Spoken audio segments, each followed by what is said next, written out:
Hello and welcome. My name is Julie Northern and I'm a licensed social worker, and today I'm going to be talking about one of my favorite topics, resident rights. As a caregiver, our single most important job is to provide care and support to the individuals under our care. Whether we're caring for individuals in facilities or their own home, everyone deserves the right to be treated with dignity and respect and full recognition of their rights. What are resident rights? All facilities must ensure and protect the rights of every resident and provide a clean environment, healthy environment, attractive environment. Residents are entitled to treatment regardless of their race, color, religion, national origin, ability to pay, or source of payment. Every resident has the right to request the name and function of all individuals providing them service and the identification of other healthcare facilities, nursing homes, hospitals, and other institutions that may provide them with services. Resident rights. Under the Bill of Rights, federal regulations have spelled out that all care facilities are required by law to have written policies called the resident rights, which describe the rights of residents residing in their facilities. Care facilities are required by law to make these policies available to any residents who request them. The Resident Bill of Rights should include and define, but not limited to, the following rights: the right to be informed of their rights and policies of the facility, and the facility must have written policies about their rights and responsibilities as a resident. The resident must sign a statement saying that they have received and understood these rights and the rules of the home or facility that they are admitted to. And as a resident, they have the right to be fully informed before or at admission of the rights and responsibilities afforded to them, and to be notified if there should be any changes or amendments to the rights and responsibilities or facility policies regarding that. All residents residing in residential living units shall have the following rights: 1, to live in an attractive, safe, and well-maintained physical environment. 2, to live in an environment that enhances personal dignity, maintains independence, and encourages self-determination. 3, to participate in activities that meet individual physical, intellectual, social, and spiritual needs. And 4, to expect effective channels of communication and collaboration between residents and the staff, and between residents and the administration or the provider's governing body. 5, to receive a clear and complete written contract that establishes the mutual rights and obligations of the resident and the continuing care community. 6, to maintain and establish ties to the local community. 7, to organize and participate freely in the operation of resident associations, which mean resident rights or family meetings or even community meetings. They have the right to be informed of the facility's services and charges, and every resident has the right to be fully informed of the services available in the facility and of the charges related to those services. These charges include services not covered under Medicare or Medicaid and charges that are not covered in the facility's basic rate.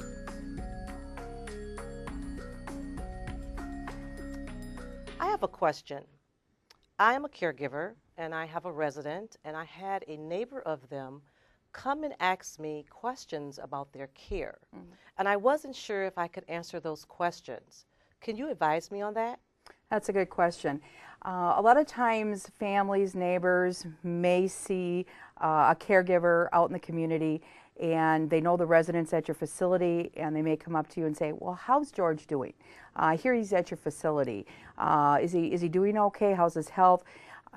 Under the guidelines, we really can't divulge any information to anybody that's not part of the immediate family that the resident has chosen to be on that plan of care.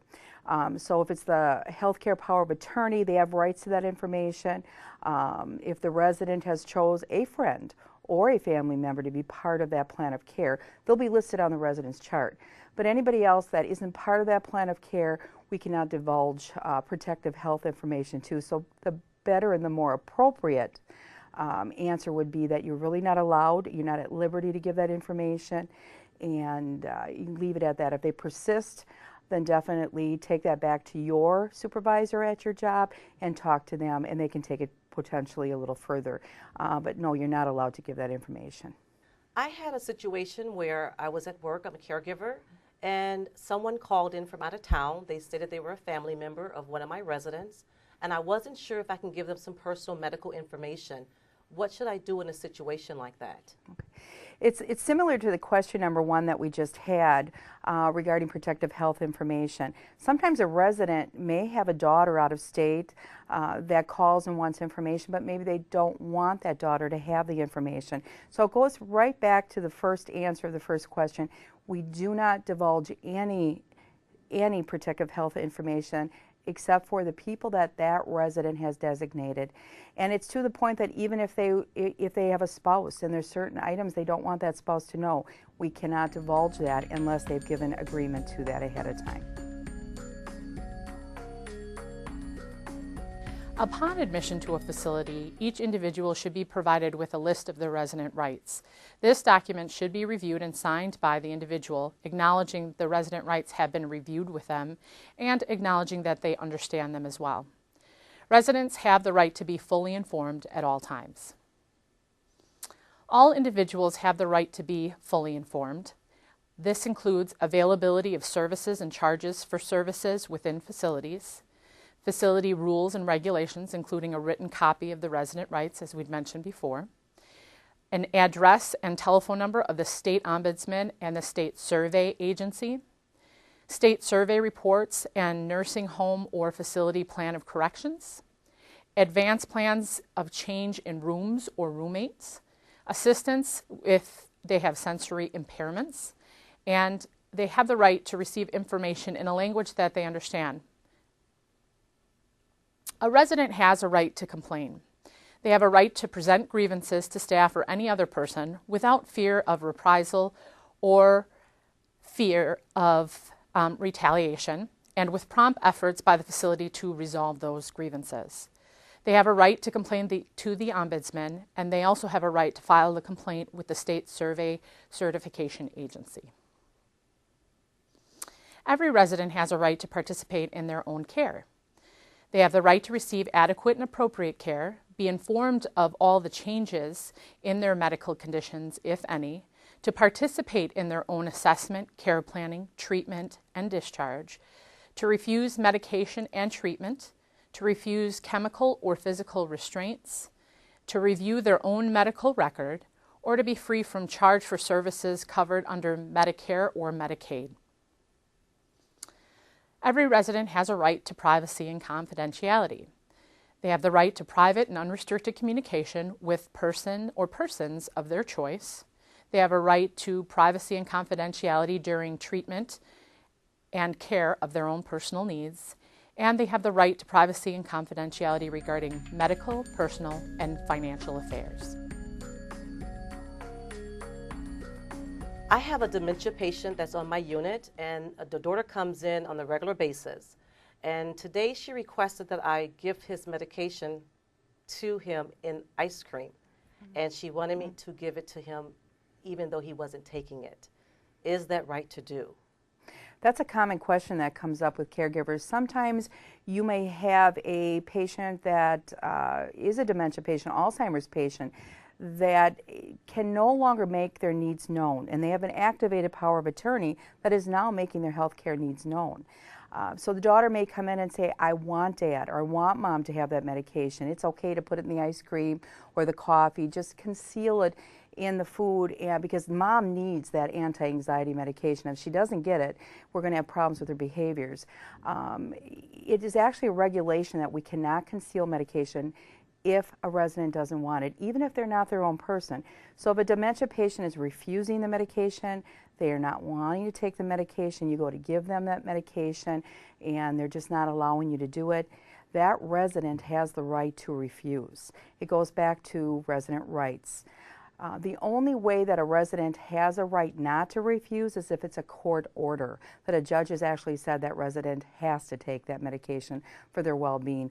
Other than that, short of a court order, they cannot give that medication.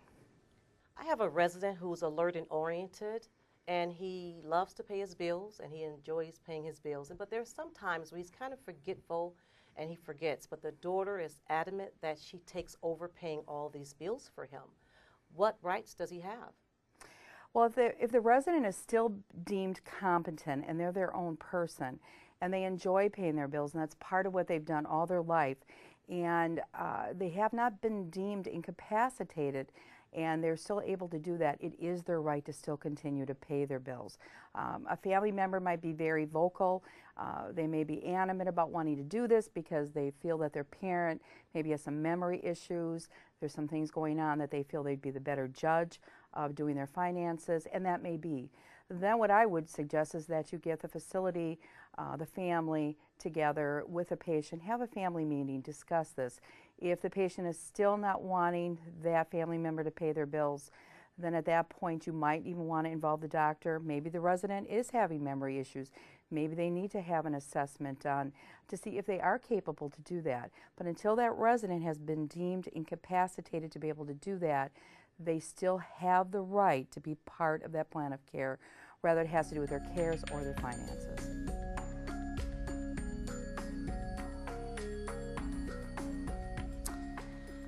Resident rights during transfer or discharges. It may become necessary for residents to either leave involuntarily or involuntarily. And a resident has a right to remain in the facility unless a transfer or discharge is indicated. Those transfer or discharge reasons could include it may be necessary to meet the resident's safety or overall welfare, meaning the facility can't meet the resident's needs for whatever reason. It's appropriate because the resident's health has improved and he or she no longer requires either nursing home care or that level of care. It's needed to protect the health and safety of other residents or staff. It's required because the resident has failed after reasonable notice to pay facility for the charges they incurred or for an item or service that they had requested and had been provided. To receive a 30-day notice of transfer or discharge, which includes the reason, the effective date, location in which the resident is transferred or discharged, the right to appeal, and the name, address, and telephone number of the state long-term care or facility ombudsman. Safe transfer or discharge through sufficient preparation by the skilled facility or facility is a requirement by law. Resident rights. Residents do have the right to dignity, respect, and freedom, to be treated with consideration, respect, and dignity, to be free from mental, physical abuse, corporal punishment, involuntary seclusion, and physical and chemical restraints. Every resident has a right to self-determination and to have security of all of their personal possessions. Every resident has a right to visits by the resident's personal physician or any representatives from the state survey agency or ombudsman programs, by relatives, friends, other residents choosing to communicate with them.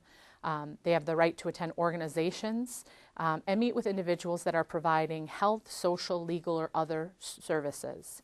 Residents have the right to refuse visitors as well. Residents have the right to make their own independent choices.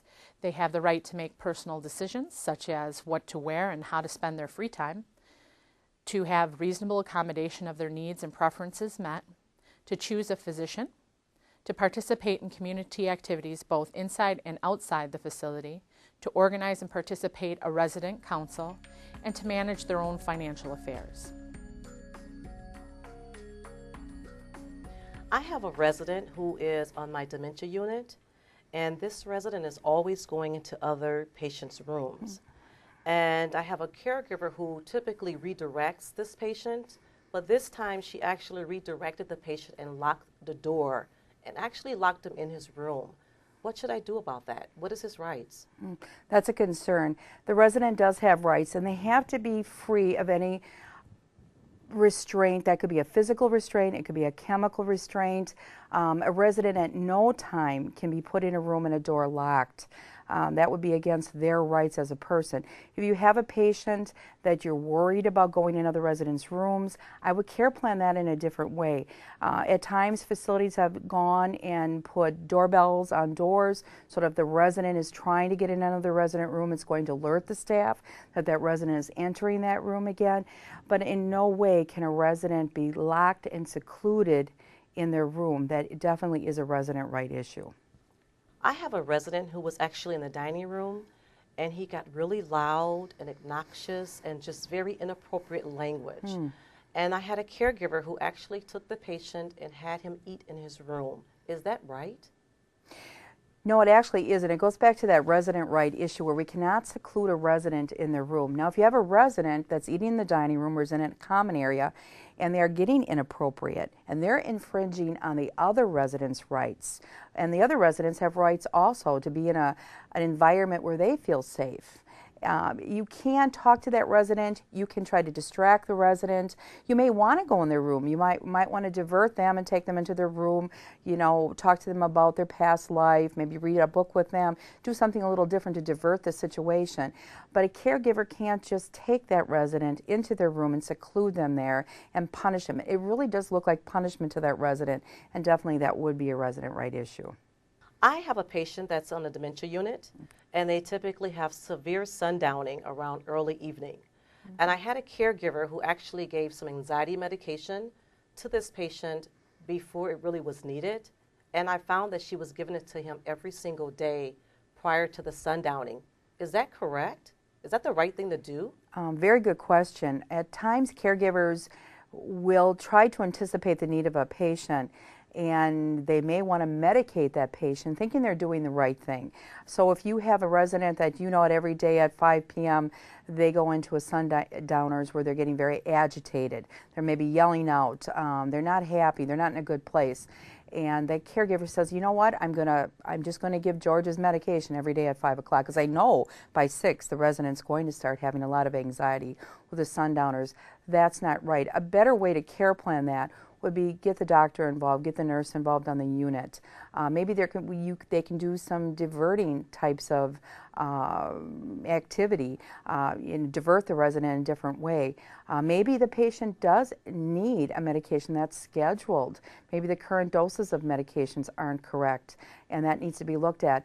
But again, it goes back to that resident right issue that you cannot decide as a caregiver or as a nurse or as any kind of healthcare provider that I am going to chemically restrain this patient. And that's actually what that caregiver was doing, was chemically restraining that patient because they did not want to deal with the anxiety and the behaviors that occurred every evening for that patient. So again, that goes back to not an appropriate resident right issue.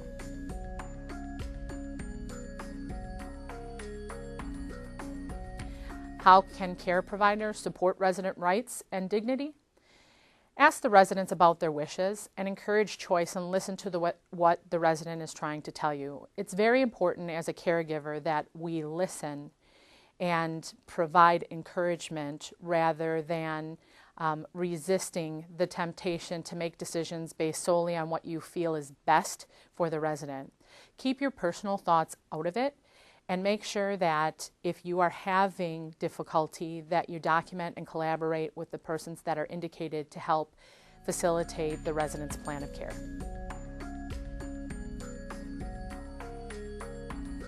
I have a resident who just requested to go to the bathroom.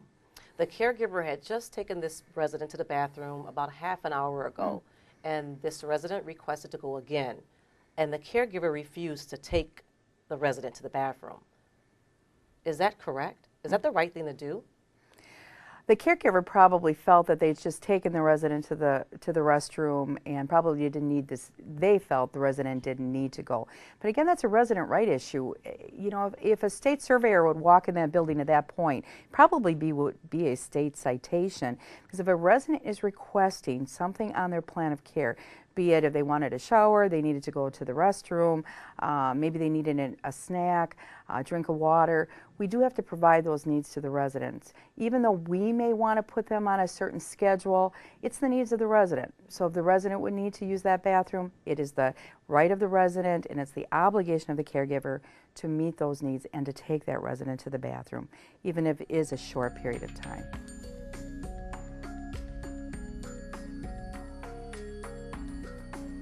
Residents do have a right to participate in their own care, no matter what level they are at mentally, physically, medically, or emotionally. They have the right to receive adequate and appropriate care, as indicated by their preferences as well as their condition, to be informed of changes in medical condition, to participate in the assessment, care planning, and treatment, as well as discharge, and to refuse medication treatment or chemical or physical restraints. As a caregiver, it can be difficult for us to agree to follow a directive by a patient when we fear that it may cause them harm. As difficult as it is to hear, a resident has the right to make their own decisions. Our job as a caregiver is to provide support, however we can share with the resident in a non-threatening manner that there are choices that they may be making that are causing them harm, but we need to respect their wishes at all costs.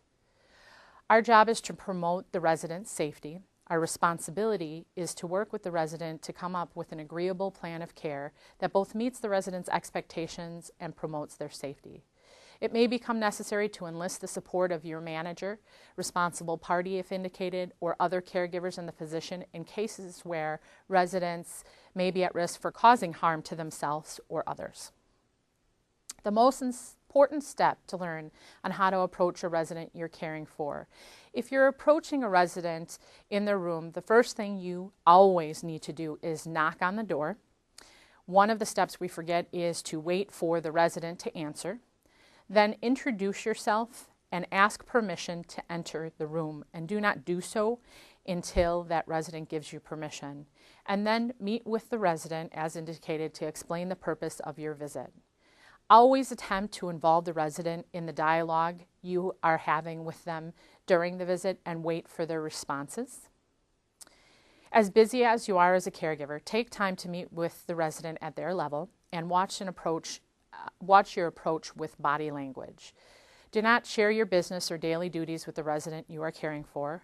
They don't need to know, and at times this may be more stressful for them as it is for you. Listen, hear the resident, and proceed as indicated. Put yourself in the place of the resident and ask yourself how you'd like to be cared for and treated. If you suspect or witness that resident rights are being violated or a resident is being mistreated, please report to your supervisor. Follow your facility protocols for investigating resident rights violations. And if you don't know them, talk to your supervisor about getting a policy for reporting resident rights violation and abuse. I have a question. As an owner of an assisted living facility, I have a resident who bills haven't been paid for about 3 months now. And I overheard some caregivers stating that the granddaughter of this resident has been taking the money of the patient to pay her own bills. What would I do in a situation like this? Good question. I think financial abuse comes to play more than what we really think in the lives of our residents. If that would be something that you've investigated, you think that potentially this could be financial abuse to this resident, it is your obligation to report that.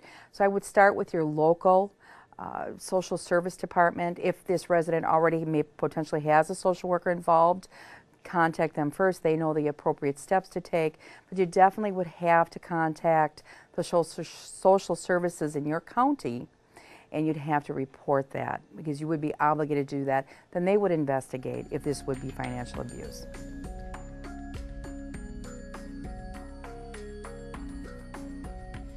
When providing direct cares, provide every opportunity for the individual you are caring for to make their own choices, including clothing choices, food choices, activity choices, as well as social choices, and make sure that you wait for their response.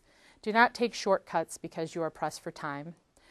Examples of this would be mismatched clothing, not combing hair or putting pulling hair back in pigtails.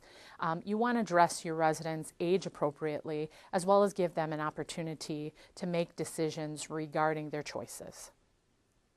Individuals do have the right to select what they want to wear or how they would like to wear their hair, but make sure that this is documented and care planned accordingly.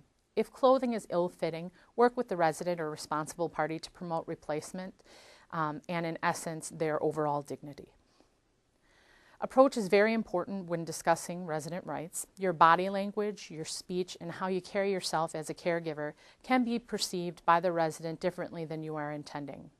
Always smile, acknowledge, wait for a response, and meet the individual both at their level, both personally and physically.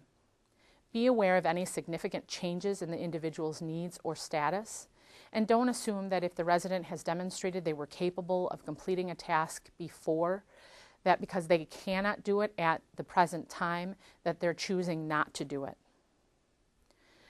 Residents' needs may change from time to time, and it is important to notice those changes as it may become necessary to work with the resident and/or the responsible party and other caregivers to investigate why the changes may be occurring, and then modify the care plan as required. Changes could include something going on medically with the resident that may be causing weakness or confusion. A change in medication may be affecting them.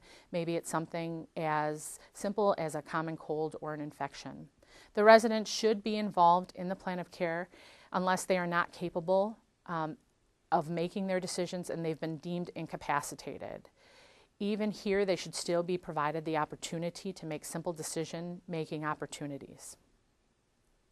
As caregivers, we're not only responsible for helping to facilitate direct physical care, but also to promote the mental, emotional, and social support as well.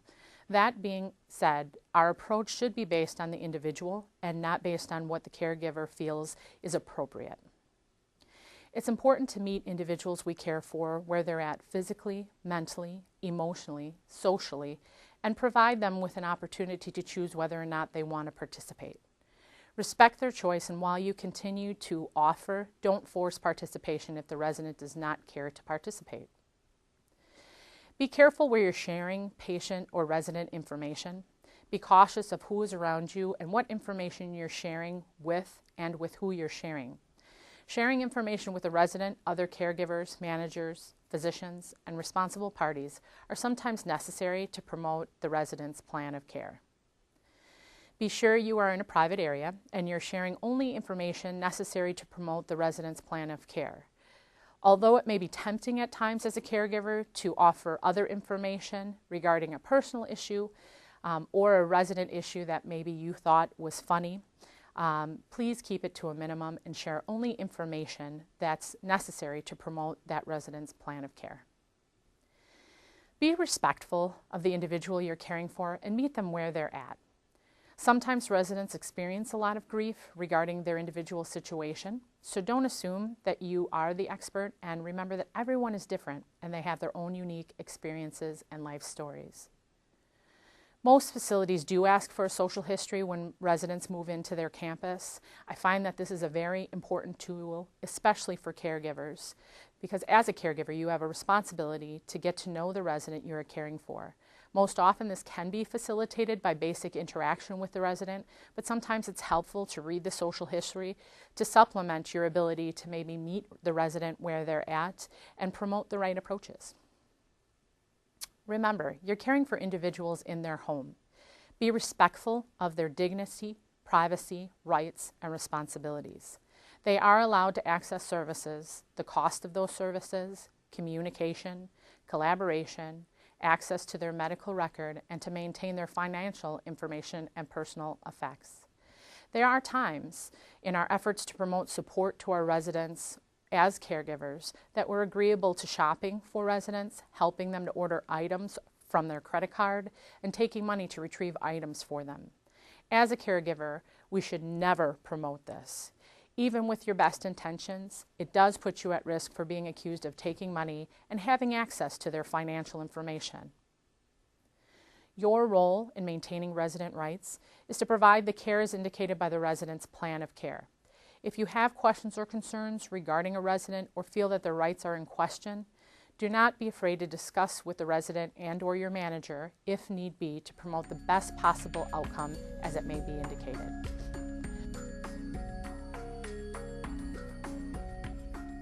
I have a patient that is currently at a facility, and this patient is on hospice. Okay. And we have it on the schedule that the hospice agency is scheduled to provide cares during the AM. But I noticed that the caregiver at the facility did not do any cares for this patient because they were expecting hospice to do it on the AM shift. Is that the right thing to do? That's a good question. The assisted living and the staff in the assisted living or the nursing home still has to provide the care for that resident that needs to be done for that resident. At times, the agency may have a change in their schedule. They may not be able to get there potentially in that certain time frame. So that it's the facility's responsibility to still provide those cares for that resident. If you have the scenario where the agency did not show up and the caregiver assumed that the agency was going to come in, the hospice agency, to do those cares, and they didn't, and then the resident could potentially be in the form of an abuse, which would be neglect, because they were left in their bed, they weren't having their cares performed. That could be potentially a shower, it could be toileting needs, ADLs of any sort. That would be a resident right issues. So the staff would need to perform those cares.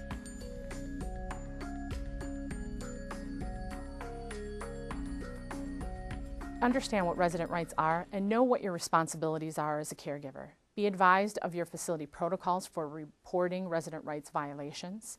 As an individual, we have a right to relay concerns that are appropriate, and there are appropriate reporting agencies, especially where facilities are concerned. There are state agencies, and there is a county-based ombudsman that's available in each state to promote advocacy for the resident and sometimes for the facility as well. There are times where a facility can no longer care for the resident for many reasons, and most of which is to promote their overall safety and satisfaction. The role of the facility is to work with the resident to promote a safe transfer and discharge. As a resident has the right to choose whether the facility is a right place for them, they have a right to discharge at any time. Each facility should have a written policy for times of the notice. I appreciate you joining me today for this discussion on resident rights.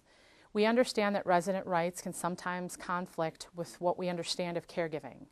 Always remember that residents have the right to dictate their overall plan of care. If you should have any questions, information can be provided from your facility, or you can feel free to call us at Preceptor Healthcare at 262-293-3951. Thank you.